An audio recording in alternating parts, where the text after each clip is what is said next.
Ерте заманда, құйрығы келте заманда, шық бермес Шығайбай дейтін бай болыпты.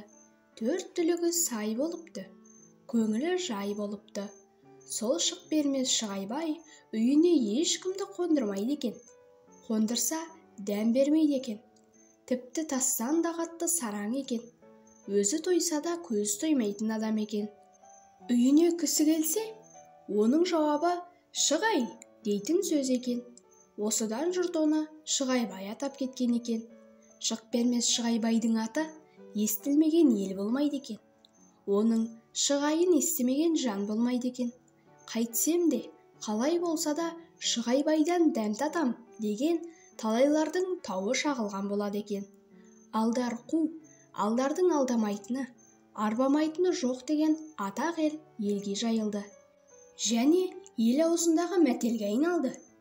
Әй, алдарың қанша қу болса да, шық бермес Шығайбайды алдай алмас, дейді жұрт. Осы сөз алдарға жетеді. Шық бермес Шығайбайдың атын алдарда естіді. Шық бермес Шығайбайды мырзабай етпесем, алдар деген атым құрысын деп, алдар аттанады. Шық бермес Шығайбайдың елін іздеп сапар шегеді. Күн-түн жүреді. Ақырында елден іргесін аулақ салған, ен далада жалғыз үй қонған Шығайбайдың үйіне келеді. Не істеп отыр екен бұл қу?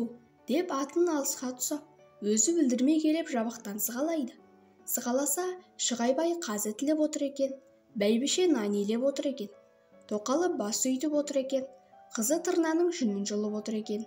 Осыдан татпасам, алдар атым құрсын, деп жылмаң етіп, кеш жарық деп кіріп барады. Бұлар да жылдам екен. Алдар кеш дегенді айтып болғанша, қолдарындағын жасыра қойып, Шығайбай таспаны, бәйбіше ұршықты, қызы тігіліп жатқан көйлекті, тоқалы көсеуді қолдарына алып отырса қалады.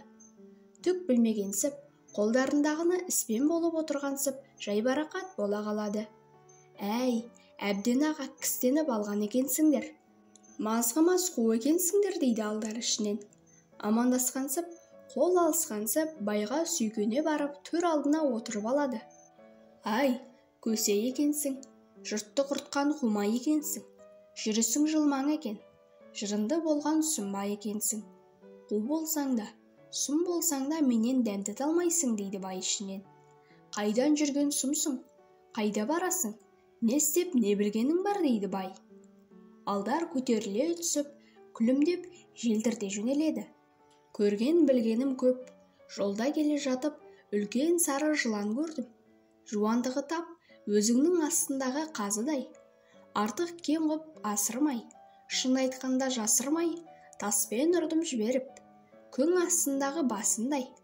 Бұлыш етті иленіп, бәйбіше астындағы нанындай. Өтірік болса сақал жұлынсын, қыз астындағы тырнадай. Бәрін де осының көріп келдім, асыңды аш жұрламай. Осыны айтқаннан кейін бай, шоқ түссің тіліңе, деп астындағы қазысын лақтырып тастайды. Тілің кесілсін деп бәйбіше астындағы нанын лақтырады. Жағың қарсысын деп тоқал басты лақтырады. Ішің толсын деп қызы тырнаны лақтырады.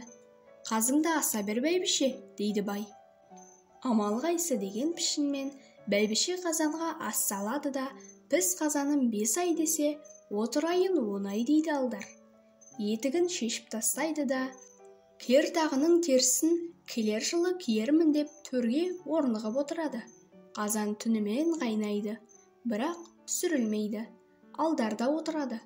Мынау кәпір қашан жатады деп, үн жоқ, қасарып байда отырады. Ақырында ұйқыдан шаршап шыдай алмай, әй кемпір, төсек сал, дейді. Бәйбішесі төсек салады. Үй ішімен ұйықтаған кезде алдар орнынан тұрып, қазандағы етті сүзіп алып, оның орнына тулақты турап салып қояды. Бір уақытта бай тұрып, бәйбішесін оятады. Мына ұйықтады, білем, түсір асыңды тез, уақытымен асымызды жегізбеді-ау ит, деп сыбыр етеді. Бәйбіше қараңғыда асты түсіреді. Бай пышақты қолға алып жіберіп, жат жігітім жат, сазайының осы, деп аузына бір кесегін асап жіберсе, түс өтпейді. Олай қидалайды, бұлай қидалайды, болмайды. Етің не болып кеткен? Өңгей шандыр деп қатынына ұрсады. түйіліп қалып май сұрайды. Ақыры алдардан келгенін біліп, амалсыз аштан-аш жатады. Таңертең Шығайбай жолға кетпек болып, бәйбішесіне қонаққа көрсетпей маған нан беріп жібер дейді. Әйелі ошақта пісіп жатқан нанды оттан ала салып, байдың қойнына тыға қояды. Мұны көре сала, Алдар жүгіріп шығады. Байеке, енді бұдан бұлай жолығамыз ба, жоқ па? Ақтық рет қазақ дәстүрімен достарша көрісіп айрылсайық деп бара сала байды құшақтайды. Оттан жаңа шыққан нан байдың кеудесін күйдіріп кетеді. Ау, жарайды енді деген сайын қаттырақ қыса түседі.